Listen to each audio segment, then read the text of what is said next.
This video is based on decreasing functions, in which we are going to discuss about the definition, theorem on decreasing functions, and its proof. One thing that I would like you to keep in mind before we begin is that decreasing functions are defined on an interval. It can be on R or on a given interval AB.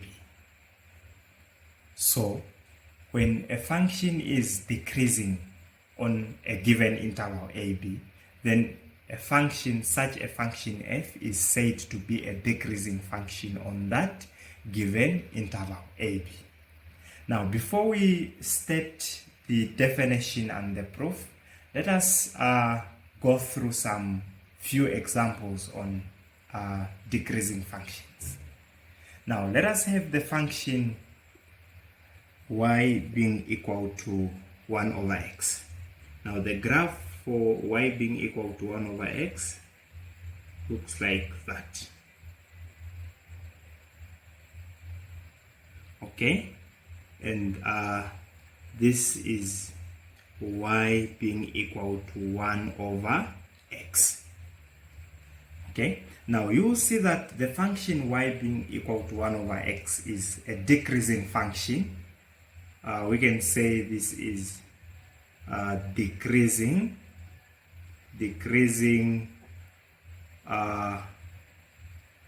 for x being greater than 0.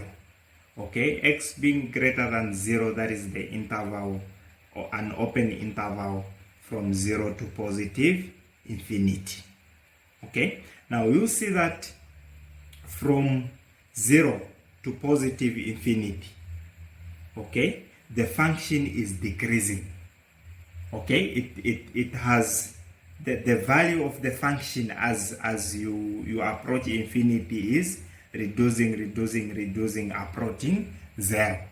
Okay, so we see that the function is decreasing on the interval 0 to positive infinity, though it's undefined at x is being equal to 0 because it has a vertical asymptote at 0. Okay, now what else can we give as an example of a decreasing function? Now let us have the function y being equal to cos of x. Now you see that y being equal to cos of x, the graph is like that. Okay, this is from 0 to pi over 2. Okay, y is equal to 1 here. Now you also see that the function y being equal to cos of x is decreasing, okay, on the interval 0 to pi over 2. Close the interval 0 to pi over 2.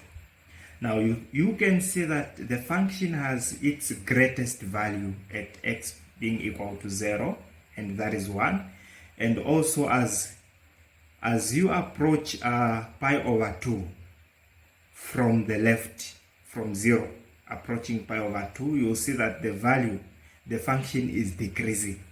Okay, and it will reach 0 at pi over 2. Okay, so these are what we call as decreasing functions. Now, before we go to the definition, what else do we need to know about decreasing functions? Now, the fact that they are decreasing functions on given intervals, you realize that, for example, when we have the function y being equal to cos of x on the interval 0 to pi over 2, I want you to take note of this. You will see that when we evaluate the function cos of x on the end points of the interval from 0 to pi over 2, you will see that the function has the greatest value at 0, okay, which is 1, and it's 0 at pi over 2, okay. This gives 0 to be less than pi over 2. Let me state that also. Okay, now what I want you to see is that though 0 is less than pi over 2, you will see that f of 0 is greater than f of pi over 2. Okay, the function at the first endpoint is greater than the function at the last end point of the interval, if a function is decreasing on that interval. Okay, I want you to note this down, and this is what we are going to use to prove the theorem on decreasing functions. Now, the other thing that I want you to see is that if a function is decreasing on an interval AB, then the first derivative, its first derivative is ever negative on that interval. Now let us use the example y being equal to 1 over x. Now differentiating this,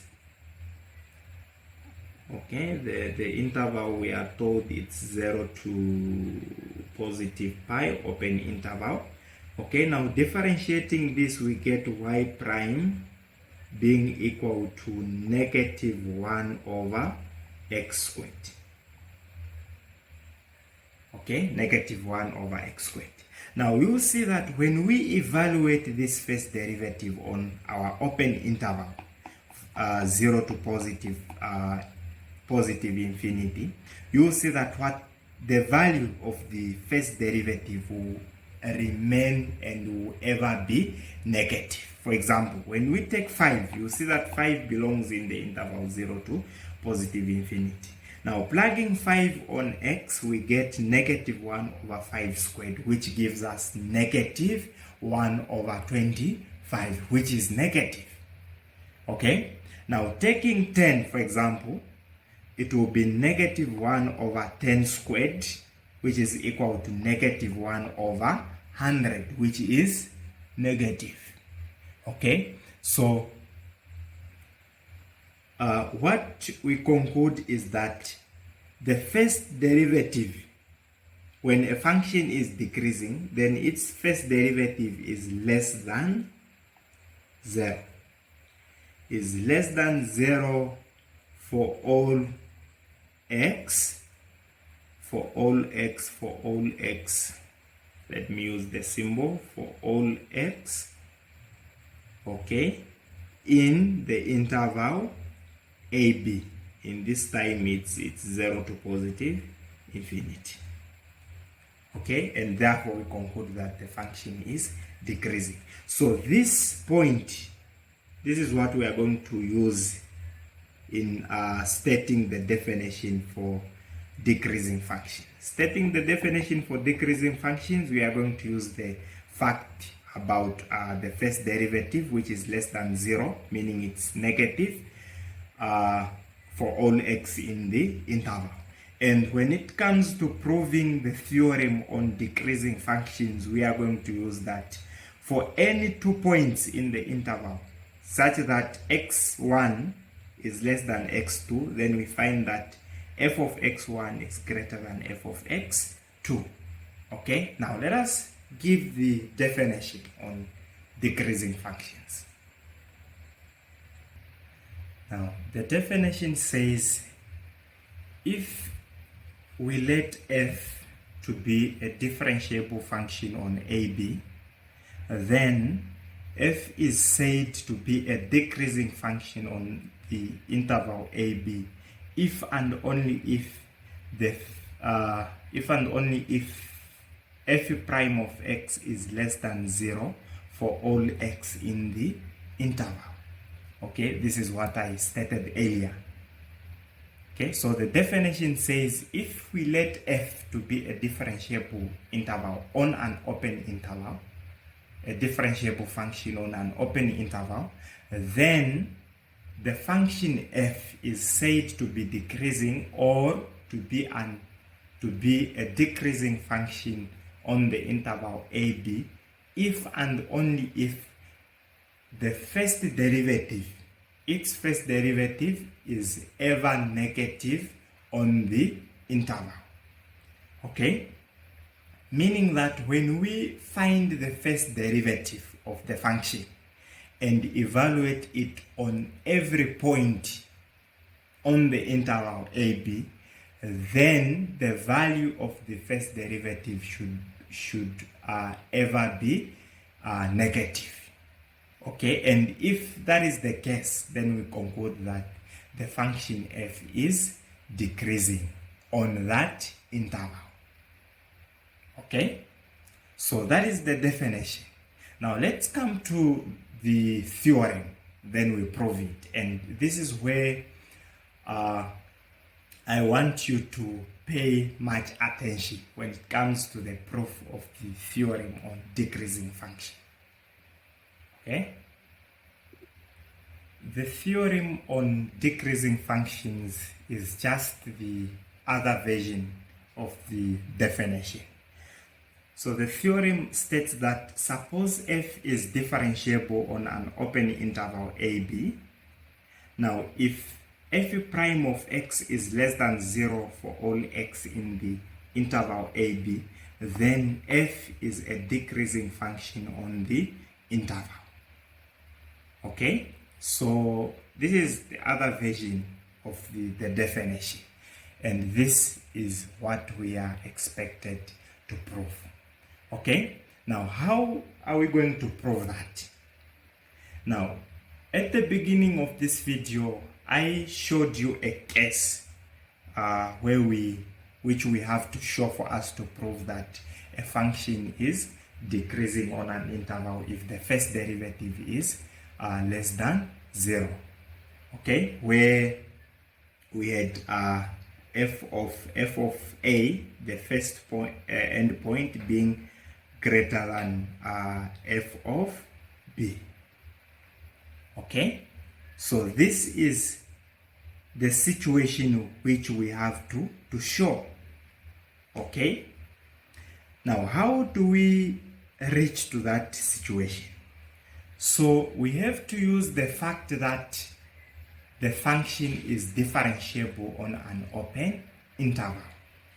Okay, we know that for a function to be differentiable, it has to be continuous on the interval, because there is no way a function can be differentiable on an interval if it's not continuous. So the fact that we are told that f is differentiable on an open interval, then it also means that the function f is continuous on that interval, on that same interval. Okay, now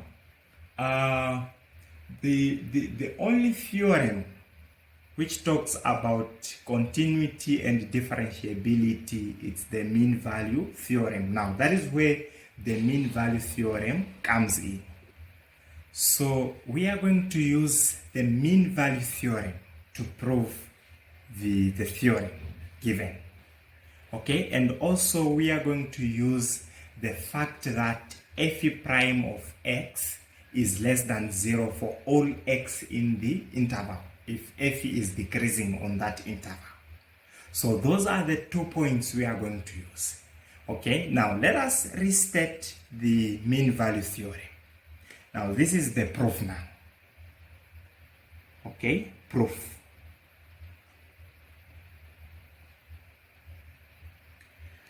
Now proof, we restate the mean value theorem. Now mean value theorem, MVT, but you are going to write it in full.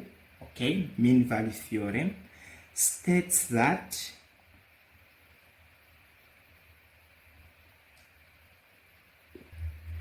if f is continuous on a closed interval AB and differentiable on an open interval AB, then there is a number C in the open interval AB where the function is differentiable, such that f prime of C is equal to f of B minus f of A all over B minus A. Okay, that is the mean value theorem. Now we are going to argue that since we are told that f prime of x is less than 0 for all x in AB, then this implies that f prime of C is also less than 0. Okay, now this is because C lies in the same interval AB.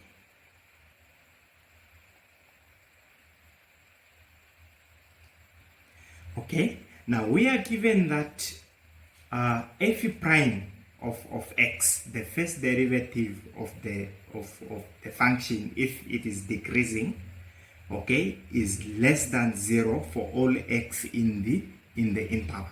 Now given this fact, this means or implies that even f prime of C, which is equals to this f of B minus f of A all over B minus A, is also less than 0 because C lies in the same interval, okay, where we are told that the first derivative is less than 0. When we say for all x, meaning that C is also included because C also lies in the same interval. Okay, are you getting it? Okay, now let us assume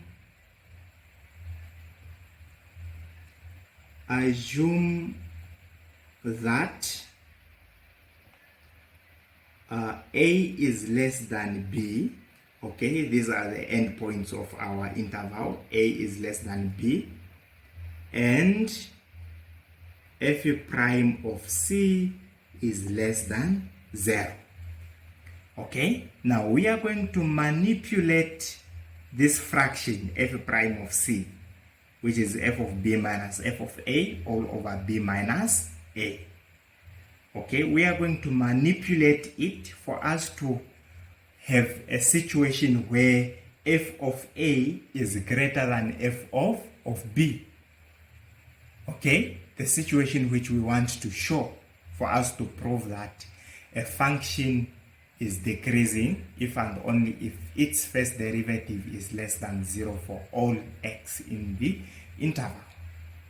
Okay, now I want you to take note that if A is less than B, meaning that B is greater than A, this means that the denominator B minus A will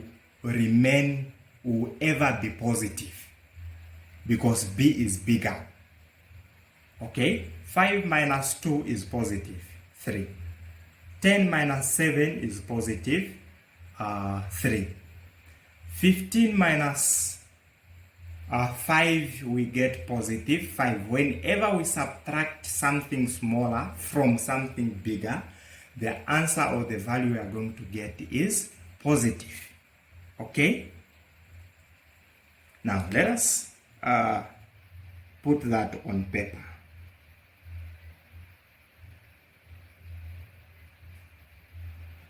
Let us have A being less than B. Now this implies that B minus A will be greater than 0, meaning the denominator will be positive, given that A is less than B. Okay? Which implies that B is greater than A, which is true. This is the other version of the first inequality we stated, the A being less than B. Okay, now let us come to f prime of C being less than 0. Now, if the denominator is positive, and we are told that this whole thing should be less than 0, meaning it should be negative, and the denominator is positive, it means that this thing can only be less than 0 if the numerator is negative. Negative divided by positive is negative. Okay? So, f prime of C being less than 0 implies that the numerator, which is f of B minus f of A, should be less than 0, which implies that f of B is less than f of A when we take f of A to the other side. Okay? And this, in other words, we can say that f of A is greater than f of B. And this is the situation which we were looking for, Okay? Now, since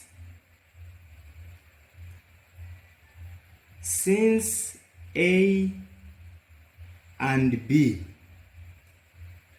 is supposed to be B, where arbitrary points in the closed interval AB. Now this implies that for any 2 points, x1 and x2 in the open interval AB, where x1 is less than x2, we are going to have a case or a situation where f of x1 is greater than f of x2. Okay? And this proves that the function f is a decreasing function in the interval AB, given that f prime of x is less than 0 for all x in the interval AB. And we can conclude that hence f is decreasing, or is a decreasing function